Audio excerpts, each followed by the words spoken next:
Hello and welcome to another episode of Shoestring Studio. I'm going to spare you the horror of having to look at my face in this video. I'm just going to be using some graphics instead. This is going to be a real short video in which I'm just going to talk you through the equipment I've got, the setup I've got that I use to put these vidcasts together.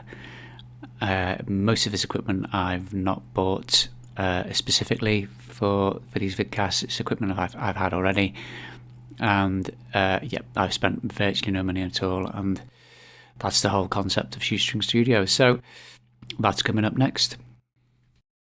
So this is the computer I use. It's a Lenovo ThinkPad T410, probably from around, I don't know, if I had to guess, something like 2012, something like that. It's quite old. I'm running Windows 7 Professional on it, and it's really good in terms of, well, it's very robust, but it's just got lots and lots of connectivity in terms of like USB ports, RGB, VGA kind of ports, got eSATA. I'll throw up the actual model spec here. And yeah, it's generally pretty good, although maybe it's starting to slow down a bit now. Maybe it's getting a little bit old, I don't know. But this is my computer heart of my setup. So here is the phone I use for the filming. As you can see, it's a very old Sony. It's cracked on the front. On the back, there's only one lens. Obviously, quite old generation smartphone. I'll throw out the model number here. So the next bit of footage is the footage from my phone, the one I do normally use, filming the phone I use to film the phone I normally use, if that makes sense. So as you can see, it's a newer Sony. It's got more lenses on it, and you'll be able to tell between the first bit of footage and the second bit of footage. The colorization is quite different, and it just the image is clearer, what have you. But again, the phone I've been using, the first Sony Xperia, inherited, didn't cost me any money. It's my partner's old phone, and it does film in the right aspect ratio, 1920 by 1080, and I can put a micro SD card in it and film away without too many problems. But it's very basic. It has some kind of autofocus problem which you can't get to the bottom of, but for the time being it's doing a job.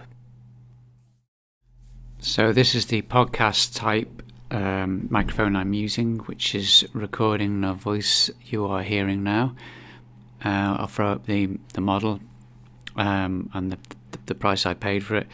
I didn't buy it specifically for doing these videos. I had to buy it for another project I was on, which required me to kind of be on Zoom a bit more, and the internal microphone on my laptop was just absolutely awful.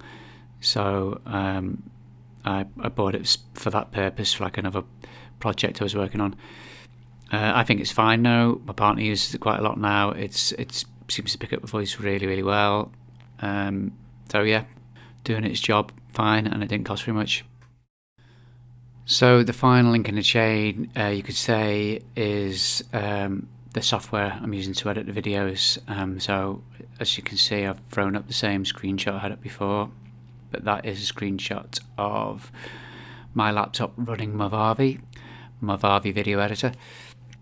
So again, I didn't buy this for this project, but let's say this would probably be the thing I would have to buy maybe if I wanted to do these videos. I don't think I paid more than about £40 to get a perpetual license for it. So it's like a £40 one-off fee price you pay, that's it. It's not a subscription or anything like that, or a renewable license. And I think it's great. It does all the things I need it to do. I think it's powerful. You can do a bit of audio editing in it. You can normalize your audio in it. It's got a couple of effects for audio. It's got an EQ for audio, and it's got pretty much all of the standard video editing tools you're going to need, and you can buy extra filters and effects to add on to it, but the standard package is pretty good. Okay, so let's wrap this up. So in summary, I've not had to buy any of the equipment shown in this video. I've had it all already to do previous projects. And if we kind of assume that most people have got a smartphone, and probably a better smartphone than the one that I've been using, which is quite old, and you've got access to a laptop, the only things potentially you're going to need to invest in is a podcast mic and a bespoke video editing package. Both the ones that I've got haven't cost a lot of money. So there you go. I hope this video has been of some use, made sense to you, maybe explained the kind of quality, maybe the kind of slightly less polished quality of my videos, but the concept obviously of Shoestring Series is all about not spending any money and using what technology you've got and resources you've got to put stuff out there. So give it a go if you feel inspired, and thanks for watching. Any comments below the video, let me know. I'd be interested to hear if you have anything to suggest or any help and advice, and I'll see you on the next video.